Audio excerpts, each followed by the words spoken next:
బాబా ఏం పేరు మీ పేరు? నా పేరు రాఘవయ్య అండి. ఎట్లా జగన్మోహన్ రెడ్డి గారి పరిపాలన ఎలా? చాలా బాగుంది. ఏ రకంగా? చాలా బాగుంది. సంక్షేమ పథకాలు పేదలందరినీ మంచిగా చూసి మంచిగా చేయూతనిచ్చి కాపాడుతున్నాడు. అది చాలా బాగుంది. జగన్ గారి ప్రభుత్వం మళ్ళీ రావాలని చెప్పేసి మేమంతా కోరుకుంటున్నాం. ఇక్కడ మైలవరం ప్రాంతంలో ఏంది పరిస్థితి? మైలవరం ప్రాంతంలో ఒక బీసీకి ఇచ్చారు, బడుగు వర్గాలకి ఇచ్చినందుకు చాలా సంతోషంగా ఉంది. అలాంటి వ్యక్తిని గెలిపించుకుంటే బడుగు వర్గాలంతా రాజకీయంలో పైకి వచ్చి అభివృద్ధి చెందుతారని నా ఆశ. ఇప్పుడు ఆయన దగ్గర ఏం పైసలు లేవు, మరి గెలుస్తారు. డబ్బు కాదండి, ప్రజల్లో చైతన్యం వచ్చి ఓటు వేసినంత డబ్బు కాదు ఇక్కడ ప్రధానం. ఓటు వేయాల, ఓటు వేస్తే ఆటోమేటిక్గా ఆయన్ని గెలిపించుకుంటాం. ఓటుకు డబ్బులు ఇవ్వాలి కదా, తప్పదు కదా. డబ్బులు ఇవ్వాల్సిన అవసరం లేదండి, డబ్బులు ఇవ్వాల్సిన అవసరం లేదు. డబ్బు కాదు ఇక్కడ సమస్య. బడుగు వర్గాలు పైకి రావాలంటే అందరూ చైతన్యవంతమయ్యి ఓటు వేస్తే అలాంటి బడుగు వర్గాలంతా పైకి వచ్చి రాజకీయంగా పైకి వచ్చి అందరూ అభివృద్ధి చెందుతారని నా అభిప్రాయం. దానికి జగన్ గారు చాలా కృషి చేస్తున్నారు. ఈ 5 సంవత్సరాల మట్టి చాలా కృషి చేశారు. ఇంకొక 5 సంవత్సరాలు కూడా ఆయనే రావాలా, పేద వర్గాలకి మంచి చేయాలని చెప్పేసి నేను కోరుకుంటున్నాను. నా అభిప్రాయం అది. చంద్రబాబు కంటే బాగా చేస్తున్నాడు జగన్. చాలా బాగా చేస్తున్నాడు. చంద్రబాబుని మనం విమర్శించాల్సినంత ఇది కాదు, కానీ చంద్రబాబు అన్ని సంవత్సరాలు ఇండస్ట్రీలో ఉన్నా సరే జగన్ గారు మంచి పేదలకి మంచి చేసి అందరూ పైకి రావాలి, అందరూ బాగుండాలి అనే ఉద్దేశంతో మంచి కాన్సెప్ట్ రాజశేఖర రెడ్డి గారి ఆశయాలతో జగన్ గారు చాలా బాగా చేస్తున్నారని మా ఉద్యోగం. సుమారు రాష్ట్రంలో ఎన్ని సీట్లు గెలవబోతున్నారు? నా ఉద్దేశం మళ్ళీ 150 పైనే వస్తాయని చెప్పేసి నేను నా అభిప్రాయం. మళ్ళీ సీఎం జగనే. थैंक यू बाबू. Okay okay thank you. Sheikh Gausal. कैसा है जगनमोहन रेड्डी का गवर्नमेंट, कैसा है मैलावरम में कौन जीत रहा? बहुत अच्छा है भाई, जगनमोहन रेड्डी का परिपालन बहुत अच्छा है. मैलावरम में भी बहुत अच्छा है. अब मैलावरम में कंपलसरी सरनाला तिरुपति राव है ना, वही आते. वो अपोजिशन पार्टी वाला है ना, वो सीधा करता रहे काम, क्या भी करा नहीं. 5 साल देखा मैं उसको मैलावरम में, इधर कुछ भी नहीं करा, कालने भी एक बार भी नहीं आया इधर में. क्या भी घर का क्या हो गया, तुम्हारा प्रॉब्लम क्या हो, क्या भी पूछा नहीं अब तक, आया भी नहीं. कौन सा फंक्शन को भी आता नहीं, कौन सा प्रॉब्लम है तो भी आता नहीं, पानी नहीं तो भी आता नहीं. और नाले चल जाते रहते, नाले पर को मच्छर कीड़ा पूरा आते रहते, क्या भी करता नहीं उस लोग. बेकार माइनॉरिटी लोगों को चंद्रबाबू जो बोल रहे हैं भाई अच्छा किया लोगों को, माइनॉरिटी लोगों को, फिर माइनॉरिटी कुछ भी नहीं करा. वो माइनॉरिटी को कुछ भी नहीं करा, कुछ भी नहीं करा. जगनमोहन रेड्डी साहब तो बहुत करे ना, बीसी रिजर्वेशन में माइनॉरिटी को दिया 5-6 सीट दी है.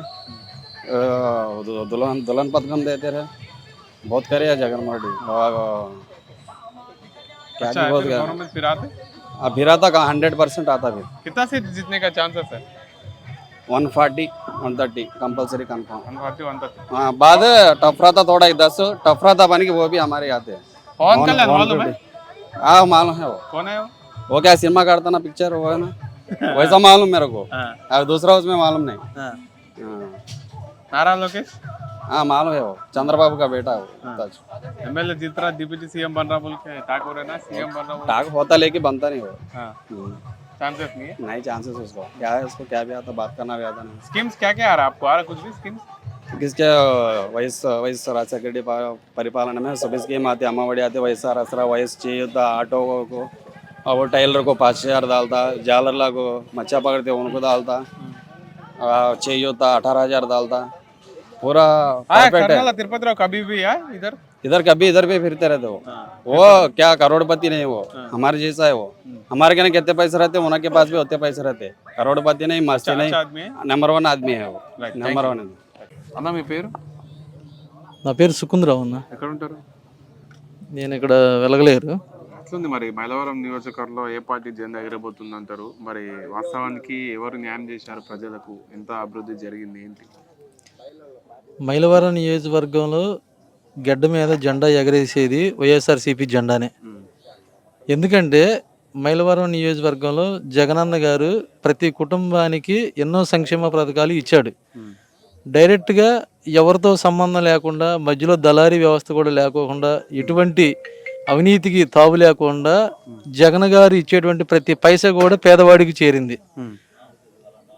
తప్పనిసరిగా పేదవాడు కృతజ్ఞత కలిగి వైఎస్ఆర్సీపీకి ఓటేస్తాడు. 2024లో మైలవరం నియోజకవర్గ గడ్డ మీద వైఎస్ఆర్సీపీ జెండా రెపరెపలాడిపోతుంది. మరి ఏం జరగలేదు, ఏం అభివృద్ధి ఏం కాలేదని చెప్తున్నారు అంతా. అభివృద్ధి జరగలేదని చెప్పేది ఎవరు చెప్పాలి? ప్రజలు చెప్పాలి. ప్రతిపక్షంలో ఉన్న నాయకులు వాళ్ళు చెబుతారు, వాళ్ళు ఎదుటి పార్టీ మీద బురద చల్లడానికి వాళ్ళు ఎన్ని విషయాలైనా చెబుతారు. మరి ఏ ప్రజలైనా సరే మా కుటుంబానికి మేలు జరగలేదు అని చెప్పేసి ఎవరైనా చెప్పారా? మరి జగన్మోహన్ రెడ్డి గారు దమ్ముగా ధైర్యంగా ఒక మాట చెప్పాడు, మీకు మేలు జరిగితేనే నాకు ఓటేయండి అని చెప్పేటువంటి దమ్ము ధైర్యం ఎవరికి ఉంటుంది? మేలు చేసినటువంటి వాడికి మాత్రమే ఉంటుంది. కాబట్టి జగన్మోహన్ రెడ్డి గారు ప్రతి కుటుంబానికి ప్రతి పేదవాడికి మేలు చేశాడు కాబట్టే ఆయన దమ్ముగా ధైర్యం చెప్పగలిగాడు. తప్పనిసరిగా ప్రతి ఒక్క పేదవాడు లబ్ధి పొందినటువంటి ప్రతి కుటుంబం కూడా వైఎస్ జగన్మోహన్ రెడ్డి గారికి ఓటేసి వైఎస్ జగన్మోహన్ రెడ్డి గారిని మళ్ళీ సీఎం చేసుకుంటారు. మైలవరం నియోజకవర్గంలో అతి సామాన్యుడైనటువంటి సర్నాల తిరుపతిరావు గారు పేదల కష్టాలు ఎరిగినటువంటి వాడు, పేదల నుంచి వచ్చినటువంటి వాడు, పేదలతో కలిసి పెరిగినటువంటి వాడు, కంపల్సరిగా పేదల పక్షాన్ని నిలబడినటువంటి వాడు. కాబట్టే పేద ప్రజలందరూ కూడా జగన్మోహన్ రెడ్డి గారిని ఆశీస్సులతో, మరి దేవుని యొక్క ఆశీస్సులతో సర్నాల తిరుపతిరావు గారిని మైలవరం నియోజకవర్గం గడ్డ మీద మొట్టమొదటిగా ఒక బడుగు బలహీన వర్గాలకు సంబంధించినటువంటి వ్యక్తిని ఎమ్మెల్యేగా చేసుకుంటారు. థ్యాంక్ యూ అన్న. ఎట్లుంది మైలవరం నియోజకవర్గంలో? టీడీపీ మళ్ళీ గెలవబోతుందంటారా? వైసీపీ అధికారంలోకి వస్తుందని చెప్తారు. వైసీపీ జెండా ఎగురుతుందా? ఏంది పరిస్థితి? టీడీపీ అయితే రాదన్న మైలవరంలో. ఎందుకు? ఎందుకంటే కేపీ గారు ఇక్కడ నుంచి అటు వెళ్ళిపోయి ఏం చేయకుండా మళ్ళీ ఇప్పుడు దాన్ని నేను చేస్తాను, నేను ఉంటాను అంటే ఎవరు వేస్తారన్న ఓటు? ఎవరు నంబర్ అంటారా? ఎవరు నమ్మరు. అదొక సంక్షేమ పథకాలు ఏవైతున్నాయో బీద వాళ్ళకి వస్తలేవు, సిటీలో ఉన్నంత వాళ్ళకి మాత్రం వస్తున్నాయి, గ్రామాలలో ఎవరికి రావట్లేదని చంద్రబాబు నాయుడు గారు చెప్పుకొస్తారు. మరి ఎంతవరకు వాస్తవం ఇది? మీకు కానీ మీ కుటుంబ సభ్యులకి ఏమైనా వచ్చినాయి పథకాలు? అందరికీ సంక్షేమ పథకాలు అనేది ఎవరికి అందరికీ వస్తున్నాయి అన్న, రాని అనేది ఎవరికి అది వస్తుంది. మీకు వచ్చినాయి? నాకు అన్నీ వచ్చినాయి. నాకు అమ్మఒడి పడింది, సొంత ఇల్లు ఇచ్చింది మొన్న ఈ మధ్య. ఎక్కడ వచ్చింది ఇల్లు? ఇటు పెనమాకుల సైడ్, పెనమాలూరు. ఇంకా అన్నీ ఇచ్చాడు. దానికి ఎవలేదని చంద్రబాబు చెప్పుకుంటాడు, జనాలు చెప్పాలి ఇచ్చింది ఇలా ఉంది. మరి ఇప్పుడు వ్యతిరేకత చాలా ఉంది జగన్ మీద, చంద్రబాబు అధికారంలోకి వస్తాడు అని చెప్తారుగా, మరి అంత లేదంటారా? అంత లేదు జనాలు, మామూలుగా జనాలకు మొత్తం జగన్మోహన్ రెడ్డిగా ఉన్నారు. సైలెంట్ గుద్దు కాదు ఇంటారు ఫ్రాంక్ అది. అంతే అంటారా? సుమారుగా ఇప్పటి వరకు లబ్ధి పొందిన అమౌంట్లో మీకు ఎంత వచ్చింటుంది? అమౌంట్ పరంగా మొత్తం పథకాలు మొత్తం కలిపి ఎంత అమౌంట్ వచ్చింది? నాకు అమ్మఒడి మూడు సార్లు పడింది. 3 సార్లు అంటే అమ్మఒడి ఎంత? ఒకసారి 15,000 వేశారు. 15,000 అంటే 45, ఆల్మోస్ట్ 45,000. ఇంకేం వచ్చినాయి? ఇల్లు వచ్చింది. దాదాపు 6-8 లక్షలు ఉంటుంది ఈజీగా. 10 లక్షలు సుమారుగా లబ్ధి పొందారు జగన్మోహన్ రెడ్డి ప్రభుత్వం. ఇంతకుముందు చంద్రబాబు ఇట్లా చేయలేదా? చంద్రబాబు ఎవరికి చేశారండి? చేయలేదు కదా. చంద్రబాబు ఎవరికి చేశారు? మీ సామాజిక వర్గానికి చేస్తున్నా అని చెప్తున్నాడే. మరి మా సామాజిక వర్గానికి ఎన్నోసార్లు తిరిగాం, మేము ఏం చేయలేదు. మా నూరు భాషల్లో మొన్న దూదేగులాడ మామూలుగా పింజారీవాడ అనే దానికి జీవో తీసుకొచ్చిందే జగన్మోహన్ రెడ్డి గారికి. జగన్మోహన్ రెడ్డి గారికి మా నూరు భాషలో మొత్తం దీంట్లో ఉంటారు, అందరూ మద్దతుగా ఉంటాం. మళ్ళీ గెలిపించుకొని కన్ఫామ్గా గెలిపించుకొని మళ్ళీ గిఫ్ట్గా మైలవరం జగన్మోహన్ రెడ్డి గిఫ్ట్గా ఇస్తాం. Right, thank you.